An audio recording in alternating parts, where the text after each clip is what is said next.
नमस्कार. सर्वांचं मनापासून स्वागत. आज आपण पाहणार आहोत रांगोळी कशी काढायची किंवा कशी सोडायची. तर त्यासाठी आधी आपण पाहूयात रांगोळी कशी निवडायची. जर तुम्ही 2 बोटांच्या चिमटीने बारीक रांगोळी काढणार असाल तर त्यासाठी शक्य तेवढी बारीक रांगोळी घ्यावी. जर रांगोळी जाड असेल तर तिला बारीक चाळणीने चाळून घेतले तरी चालेल. तर सर्वात आधी आपण रांगोळी कशी पकडायची आणि कशी सोडायची ते पाहूयात. तर रांगोळी पकडताना अंगठा आणि त्याच्या शेजारचे बोट यांची चिमट करून त्यामध्ये थोडीशी रांगोळी घ्यायची आणि अंगठ्याने रांगोळी ओढत अशा प्रकारे खाली आणायची आहे. आणि इथे मध्ये जी जागा दिसते दोन्ही बोटांच्या मध्ये, तिथून आपल्याला रांगोळी खाली सोडायची आहे. हे अशा पद्धतीने रांगोळी आपल्याला खाली सोडायची आहे. तर आता आपण सुरुवात करताना अगदी बेसिक शेप म्हणजे बिंदू सोडण्यापासून आपण सुरुवात करूया. तर ही अशा पद्धतीने 2 बोटांच्या चिमटीत रांगोळी पकडून अशा पद्धतीने सोडायची आहे. तर आता आपण बिंदू सोडून घेऊयात.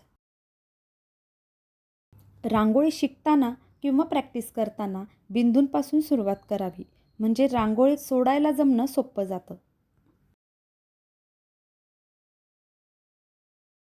एकदा बिंदू काढायला जमलं की मग छोट्या उभ्या रेषा आणि आडव्या रेषा काढायच्या.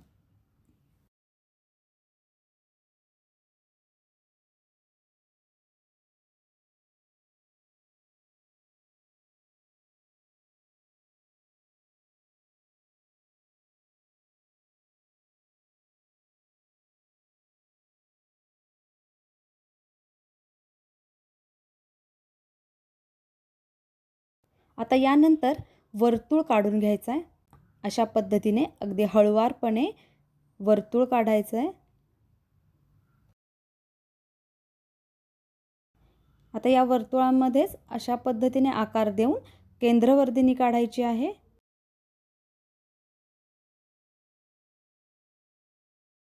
अशाच प्रकारे आपण अजून काही वेगवेगळे आकार बघू, ज्यांचा वापर करून आपण छोट्या मोठ्या वेगवेगळ्या रांगोळ्या अगदी सहजपणे काढू शकतो.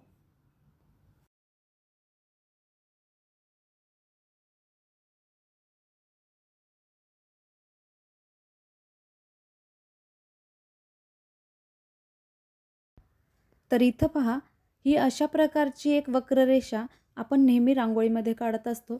तर ती काढत असताना चिमटीत रांगोळी घेऊन आधी बिंदू सोडून मग राहिलेली रांगोळी ओढत आणून अशी ही वक्ररेषा काढायची आहे.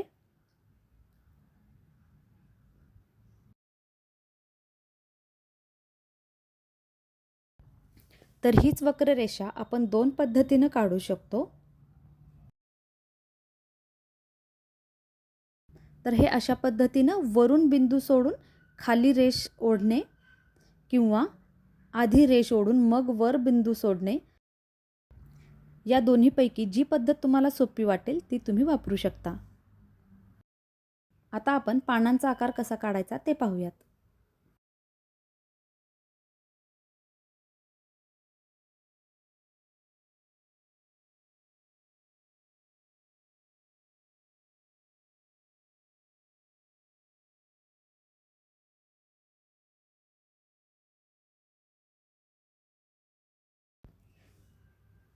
आता आपण या सर्व आकारांचा वापर करून अगदी छोटीशी साधी सोपी रांगोळी काढूयात.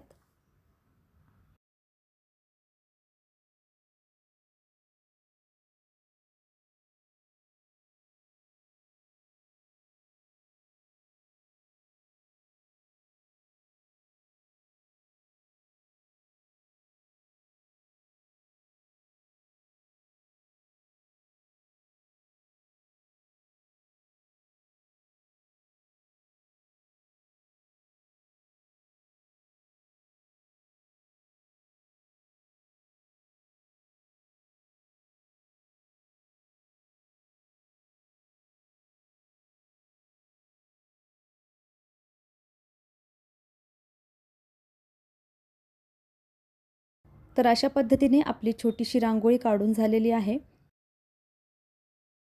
आता पाहूयात अक्षरलेखन. त्यासाठी आधी आडवी रेषा मारून घ्यावी, म्हणजे आपली अक्षरं सरळ येतात. अक्षरलेखनाचं प्रॅक्टिस करत असताना सुरुवातीला अक्षरं मोठी असावीत आणि नंतर मग हळूहळू छोट्या अक्षरांचं प्रॅक्टिस करावं.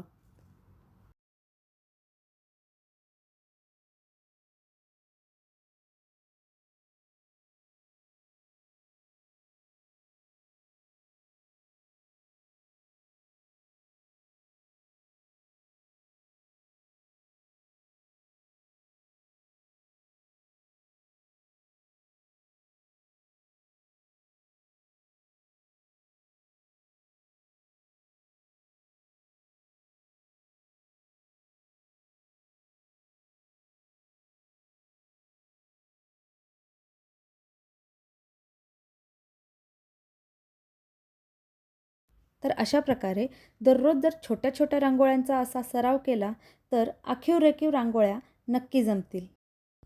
तर तुम्हाला हा आजचा व्हिडिओ कसा वाटला ते मला कमेंट करून नक्की कळवा. धन्यवाद.